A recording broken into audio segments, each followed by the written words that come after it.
Muy bien. Hola chicos, ¿qué tal? Sean bienvenidos a un nuevo video tutorial en el curso de historia. Quien les habla es el profesor Miguel Ángel Loro Farfán. En esta oportunidad, en el presente video, vamos a trabajar un nuevo tema que está sujeto al orden establecido en nuestro módulo teórico práctico y asimismo que está estipulado en nuestra programación anual y nuestro sílabus del curso. Bien, recordar siempre que este video va dirigido para los estudiantes del quinto año de educación secundaria de la institución educativa particular El Triunfo. Esperando que se encuentren bien en casa, seguir con los cuidados respectivos y a seguir estudiando siempre. Entonces empecemos con este nuevo video.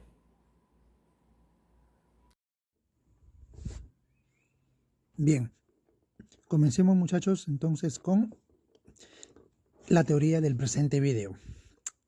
El tema es primer regionalismo o intermedio temprano, hasta el horizonte medio, que así se estructura el tercer tema. Entonces, del primer regionalismo al horizonte medio.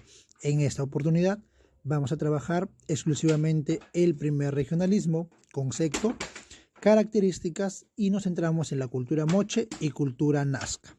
Bien, entonces, a ver, el primer regionalismo o intermedio temprano, recordemos que son conceptos que manejan don Luis Guillermo Lumbreras y don John Rowe, ambos autores de división de la historia del Perú de acuerdo a los conceptos que ellos manejan. Este periodo surge tras la ruptura de la hegemonía cultural impuesta por Chavín en el formativo medio en todo caso. El primer regionalismo tiene su base cultural en las llamadas culturas puentes del formativo superior. Y lo habíamos mencionado, por ejemplo, Paracas dio origen a Nazca, que vamos a trabajar el día de hoy. Virú Gallinazo, Salinar Cupisnique dio origen a Moche. Y así otras culturas como Pucará, que son base de diversas culturas de este periodo, las cuales se desarrollaron entre los años 100 y 700 después de Cristo. Este periodo es denominado la época de maestros artesanos por su alto grado de desarrollo en diversas actividades artesanales, sobre todo en la cerámica. También se le denomina periodo clásico, ya que surgen y se desarrollan los distintos grupos sociales con una marcada diferenciación social. ¿Qué características mencionamos en este periodo? Primero, se consolidan los estados teocráticos militares, sacerdotes militares que están en el poder, con una marcada diferenciación social, existiendo las jerarquías. En todo caso, las ubicaciones sociales son completamente diferentes, de acuerdo a las estructuras. Se inician también, y es una característica trascendental, las construcciones de grandes obras y técnicas hidráulicas. En el formativo habíamos mencionado que predominaban los canales de regadío o los canales de riego. El primero de ellos, la primera obra hidráulica, era el canal de Cumbemayo en Cajamarca. Pues aquí, además de canales de riego, también se construyen reservorios y represas que permiten almacenar las aguas, los camellones o guaroguaros, que son técnicas hidráulicas de altura, los huachaques, como son las chacras hundidas, y las galerías subterráneas para aprovechar el agua del subsuelo. Hubo un notable desarrollo de la cerámica, como ya lo hemos mencionado, en distintas variedades de estilos, formas, diseños, colores, técnicas, etc. Asimismo, por la concentración de la población en distintas regiones, hubo un crecimiento demográfico. ¿De qué manera? Chavín del formativo decayó por diversos factores. La población migró a distintas regiones, a distintos sectores de lo que actualmente es el territorio peruano. Se concentraron en el norte, en el sur, en el altiplano y dan origen a esas culturas del periodo que estamos explicando. Eso propició que los gobernantes, al concentrarse la población, se cobre, o en todo caso también se concentre la mano de obra, el cobro de tributos, etc. Y las culturas de este periodo se ubicaron en diversos pisos ecológicos, costa, sierra y altiplano. Así tenemos Vicús, Moche, Tiahuanaco, la cultura Nazca, la cultura Lima, Recuay y Huarpa, que son las culturas del periodo que estamos trabajando. Pero vamos en esta oportunidad a centrarnos en la cultura Moche y la cultura Nazca. Empecemos con la cultura Moche. Se ubicó entre los valles de Moche y Chicama en el departamento de La Libertad. Su descubridor fue el alemán Federico Maxule. Recordemos el iniciador de la arqueología en el Perú. Denominó a Moche Protochimú. Es autor de la teoría inmigracionista, que la cultura peruana deriva de los centroamericanos, de los mayas. Entonces él a los Moche le denominó Protochimú. Su valle central de desarrollo fue el valle de Moche, que se extendió territorialmente por el norte, llegando hasta Lambayeque y parte de Piura, y por el sur hasta lo que es el departamento de Ancash. ¿Dónde encontramos la antigüedad o su desarrollo? Bueno, como ya lo hemos mencionado, surge tras la decadencia de Chavín, teniendo su base en las sociedades Salinar Copiznique y Virú Gallinazo del formativo superior, heredando diversas actividades, como en el caso de Virú Gallinazo, la cerámica, los canales de regadío, en el caso de Salinar Copiznique, los valles, etc. Su organización política social. Cuando hablamos de la organización política social, es que decimos que fue una sociedad teocrática militar con una diferenciación social, una marcada diferenciación social. Existieron tres grupos sociales: sacerdotes militares, los artesanos, el pueblo, que es una característica desde Chavín de la gran mayoría de las culturas de este periodo. La autoridad máxima era el sequish, seguido por el jefe de un valle, el jefe militar de un valle que era subordinado al sequish. Hablamos del alaec. Económicamente se basó en la agricultura, aprovechando canales de regadío y asimismo la construcción de reservorios, represas para almacenar el agua y luego canalizarlas a las áreas de cultivo por la importancia de este líquido vital. Se complementó la agricultura con la pesca, usando caballitos de totora como embarcaciones y bueno, en lo que son anzuelos, redes, etc. El comercio también fue importante a través del intercambio comercial, como es el trueque. Tenemos también la religión. Su deidad principal fue el Ayapaec, el hacedor.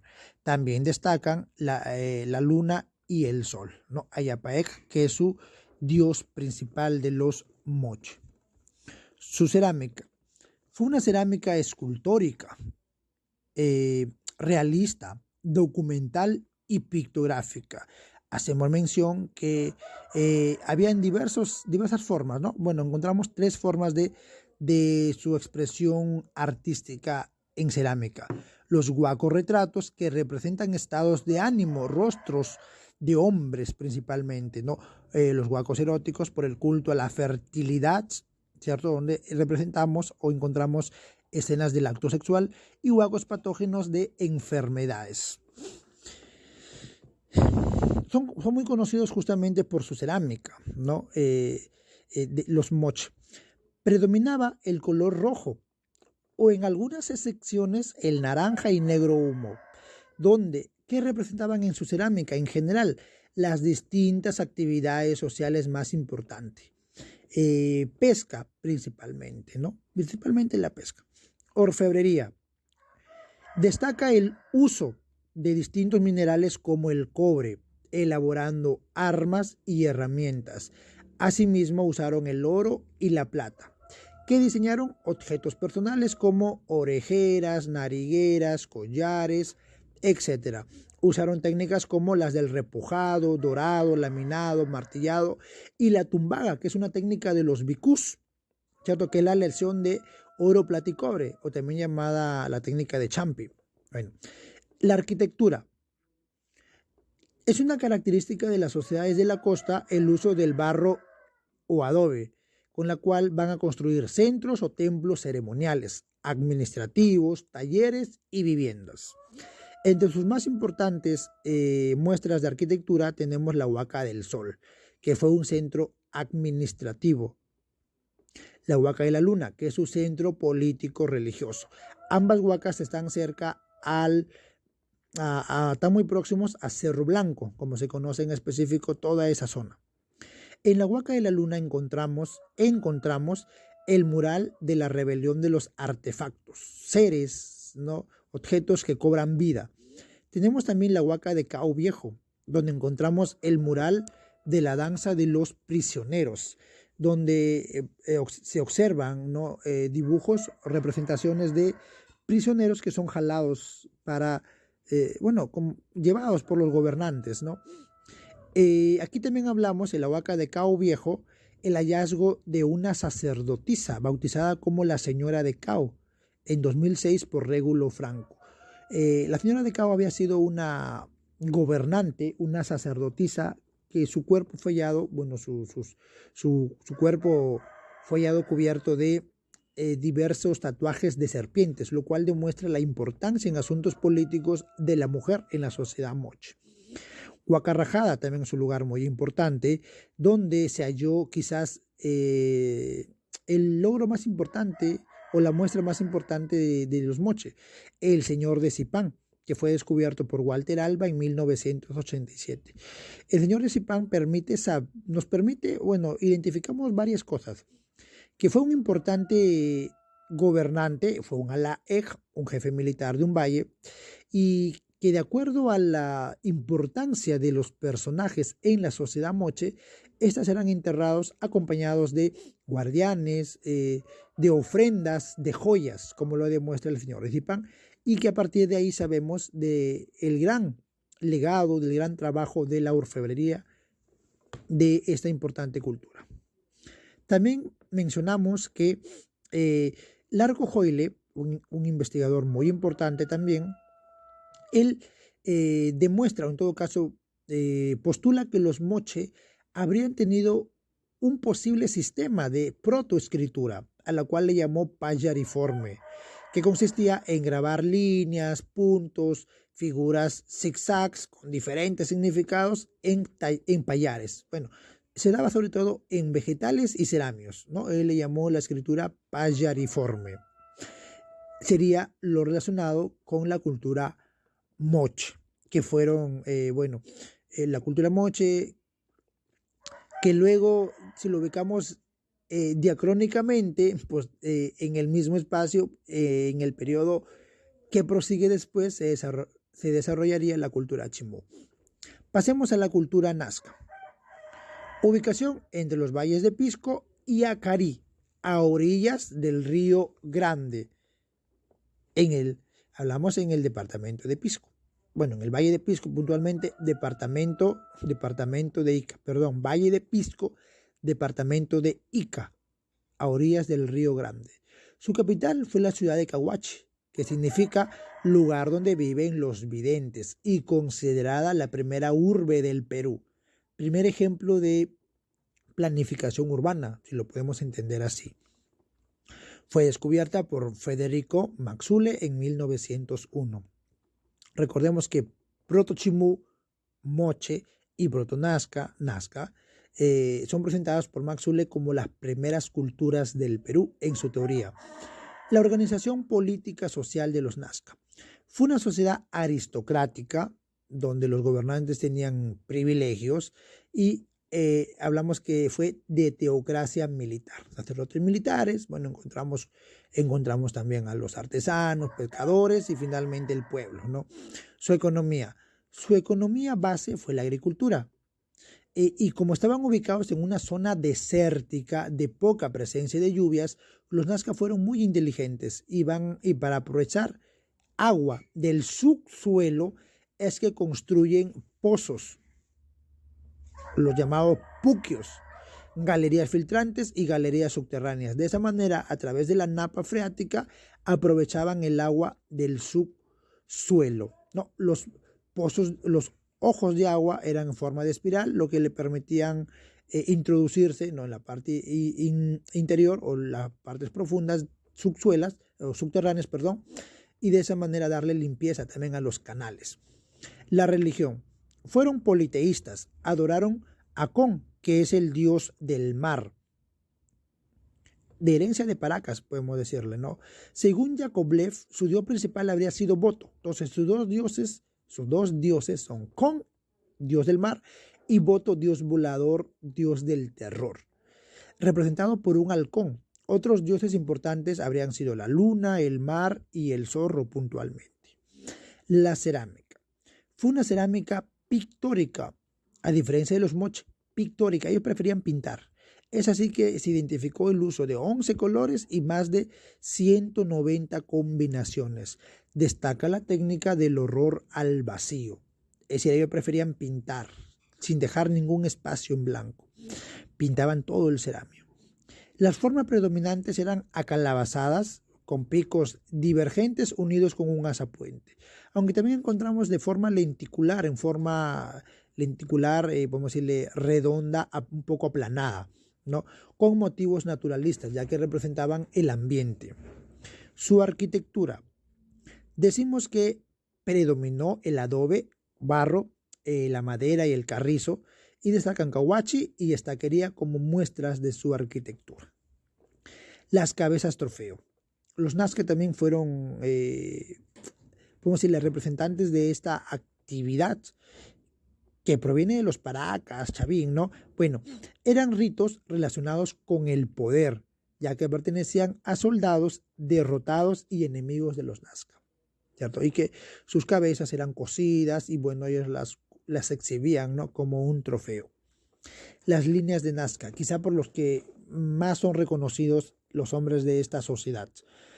Las líneas de Nazca son grandes geoglifos que se encuentran en las pampas de Ingenio, Palpa y Nazca. Encontramos aquí figuras geométricas de animales y líneas enormes. Fueron descubiertas en 1927 por el discípulo de Julio César Tello, Toribio Mejía Cezpe, quien considera a las líneas de Nazca seques ceremoniales o caminos sagrados, ¿no? Bueno, seques o caminos sagrados ceremoniales. La más grande investigadora es la matemática alemana Maria Reiche, conocida como la Dama de Nazca, por su legado, por su estudio, por su labor de más de 40 años a favor de la conservación, divulgación y estudio de estos importantes geoglifos. Y bueno, ella vino acompañada de Paul Cosot, ambos investigadores. Pero Maria Reiche, ¿qué planteó con respecto a las líneas de Nazca? Ella dijo que fue un calendario agrícola religioso, bueno, con fines astronómicos, que habían sido construidos en forma de ofrendas a su dios volador, el Kon. Paul Cosot, por su parte, establece también que es una serie de un calendario astronómico. Bueno, específicamente él dice es un zodiaco andino, Son los importantes investigadores de las líneas de Nazca, que solo son visibles desde el espacio, vamos a decir, ¿no?, de la parte superior, sobrevolando en aviones o en avionetas en todo caso. Bueno, lo cierto es que la línea de Nazca, su conservación se debe al tipo de construcción y a la poca presencia de lluvias. Así se debe su conservación. Muy bien, bueno, muchachos, espero que en todo caso el presente video les sea de mucha utilidad. Ya saben que deben consultarlo siempre para poder desarrollar sus actividades, la cual deben de enviar puntualmente. Y muchas gracias por su atención, a seguir cuidándonos, a seguir protegiéndonos y cumpliendo con las actividades. Será hasta una nueva oportunidad en la cual nos volveremos a reencontrar.